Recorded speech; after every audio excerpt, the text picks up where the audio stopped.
नमस्ते गाइस। और आज की फाइट वीडियो में सबसे पहले बात करते हैं मिडिलवेट फाइटर हमजा चिमाएव के बारे में। तो रिसेंटली हमजा चिमाएव का इंटरव्यू आता है, पर इस इंटरव्यू के बाद हमजा चिमाएव को पब्लिक से बहुत ही ज्यादा बैकलैश मिल रहा है। तो बेसिकली हमजा चिमाएव का ये कहना था कि मोस्ट लाइकली जो उसकी नेक्स्ट फाइट होगी वो अबू धाबी के कार्ड में होगी, यानी कि हमजा अपना रिटर्न करने वाला है UFC 308 में। अब यहाँ तक सब कुछ ठीक है, पर इसके बाद हमजा चिमाएव बहुत ही वाइल्ड चीज को बोल देता है, जहां पर वो ये कहता है कि उसे नहीं पता कि उसका ओपोनेंट कौन होगा, बट वो चाहता है कि वो टाइटल के लिए फाइट करे। उसके पास अभी 7 विन्स हैं, यानी कि 7 फाइट की विनिंग स्ट्रीक है, और कोई भी ऐसा UFC में फाइटर नहीं है जिसकी 7 फाइट की विनिंग स्ट्रीक हो और उसने बेल्ट के लिए फाइट नहीं की हो। डैना व्हाइट हमेशा डिफरेंट चीजों को बोलता है, बट वो रिसेंटली अभी डैना के साथ नेगोशिएट कर रहे हैं। अब to be honest, I don't know कि हमजा चिमाएव ऐसा क्यों कर रहा है, क्योंकि सबसे पहले तो उसे फाइट किए हुए बहुत ही टाइम हो गया है, और वो पहले से ही जिस वे से उसने काफी फाइटर्स को कॉल आउट किया था, इन चीजों के लिए वो ऑलरेडी बैकलैश को फेस कर रहा है। बट अब ऐसी स्टेटमेंट रिलीज करने के बाद उसे डेफिनेटली और ज्यादा बैकलैश मिलेगा, जहां पर आई डोंट थिंक सो ऐसा कोई एक भी पर्सन होगा जो लॉजिकली ये बोल सकता है कि Khamzat चिमाएव next title shot deserve करता है।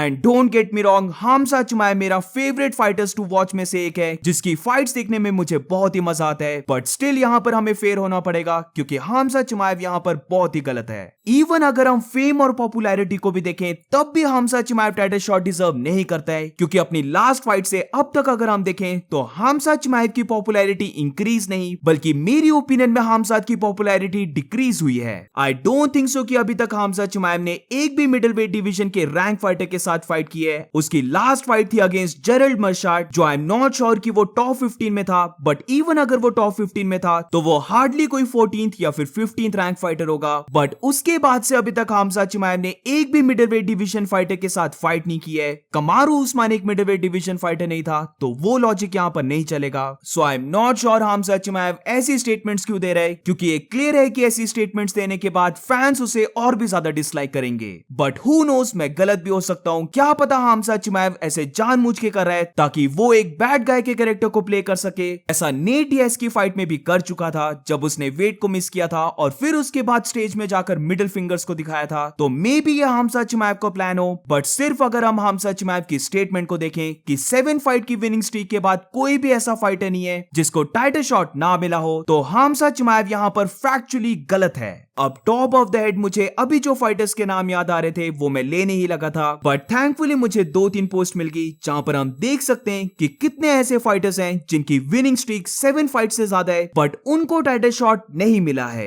अभी जो तुम लिस्ट देख रहे हो ये तो फाइटर्स हैं ही, बट स्टिल अभी दो बहुत ही बड़े फाइटर्स, जहां पर उन फाइटर्स का नाम है चार्ल्स ओलिवेरा और इस्लाम महाचेव। अगर हम इस्लाम महाचेव को देखें तो उसे टाइटल शॉट मिला था 10 फाइट्स की विनिंग स्ट्रीक के बाद, वेयरएज चार्ल्स ओलिवेरा की बात करें तो उसे टाइटल शॉट मिला था 8 फाइट की विनिंग स्ट्रीक के बाद। ऑल्सो जस्ट अभी मैंने चेक किया कि मिडिलवेट डिवीजन का ही योएल रोमेरो भी था, जिसकी 8 फाइट की विनिंग स्ट्रीक थी, और फिर उसके बाद उसे टाइटल शॉट मिला था। इन फाइटर्स के बाद भी स्टिल मैं गारंटी से बोल सकता हूं कि ऐसे और भी फाइटर्स होंगे जिनके पास 7 फाइट की विनिंग स्ट्रीक थी और उन्हें टाइटल शॉट नहीं मिला था। अब आई डोंट केयर कि तुम्हें इनमें से कोई भी नाम पता है कि नहीं, but come on guys, Tony Fergusson का नाम कोई भी नहीं भूल सकता। तो या तो फिर हमजा चिमाएव पूरा ही डिल्यूजन में चले गए कि वो टाइटल शॉट डिजर्व करता है बिना कोई फाइट किए, या फिर जैसे मैंने पहले कहा कि जानबूझकर यहां पर हमजा चिमाएव बैड गाय के कैरेक्टर को प्ले कर रहा है। और अब moving on to the next update, तो अब बात करते हैं welterweight division fighter Belal Muhammad के बारे में। अब ए फ्यू डेज पहले का अपडेट है,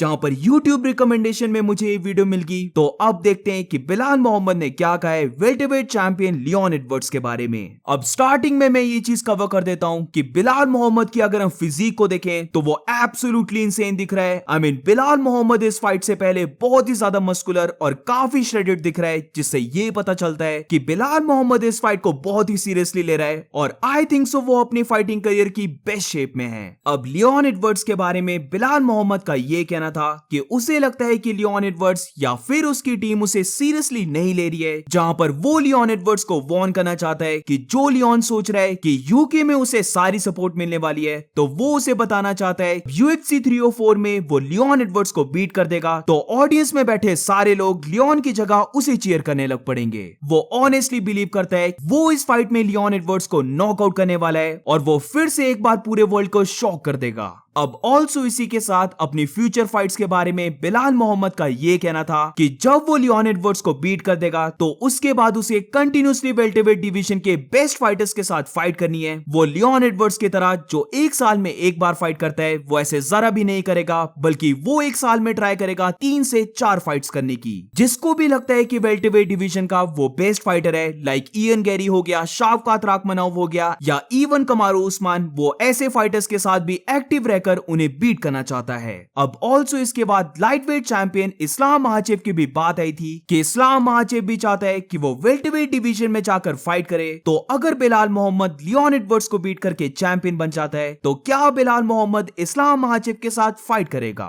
इस क्वेश्चन का बिलाल मोहम्मद रिप्लाई देता है कि वो कभी भी इस्लाम महाचेव के साथ फाइट नहीं करेगा और वो ये चीज पहले भी बोल चुका है और वो स्टिल बिलीव करता है कि इस्लाम महाचेव को वेल्टरवेट डिवीजन को स्किप कर देना चाहिए और उसे डायरेक्टली फाइट करनी चाहिए मिडिलवेट डिवीजन में। वो बिलीव करता है कि Islam Makhachev middleweight division champion Dricus du Plessis को बीट कर सकता है, तो इसीलिए इस्लाम महाचेव को वेल्टरवेट डिवीजन में नहीं बल्कि डायरेक्टली मिडिलवेट डिवीजन में मूव कर जाना चाहिए। और अब moving on to the next update, तो अब बात करते हैं lightweight division fighter Dustin Poirier के बारे में। तो जैसे कि हम सब जानते हैं कि डस्टिन पोरियर अपनी लास्ट फाइट करने वाला है। इसके बारे में डस्टिन पोरियर का ये कहना था कि वो एक लॉस के साथ रिटायर नहीं हो सकता, तो इसीलिए वो एक और फाइट करना चाहता है जहां पर डस्टिन के अकॉर्डिंग 7 ऐसे फाइटर्स हैं जिसके साथ उसकी लास्ट फाइट हो सकती है। तो इन 7 फाइटर्स की लिस्ट में नेट डियाज है, कॉनर मैग्रेगर है, चार्ल्स ओलिवेरा है, अलेक्जेंडर वोल्कानोव्स्की है, कोबी कविंगटन है, मैक्स होलोवे है एंड ऑल्सो जस्टिन गेची है। So what do you guys think, Dustin Poirier की लास्ट फाइट कौन से फाइटर के साथ होनी चाहिए? जहां पर इसमें मेरी ये ओपिनियन है कि अगर डस्टिन पोरियर को मनी चाहिए तो फिर उसे कॉनर के साथ फाइट करनी चाहिए, बट अगर डस्टिन को अपनी लास्ट फाइट में प्योर राइवलरी को सेट करना है तो फिर उसे फाइट करनी चाहिए नेट डियाज के साथ या फिर कोबी कविंगटन के साथ।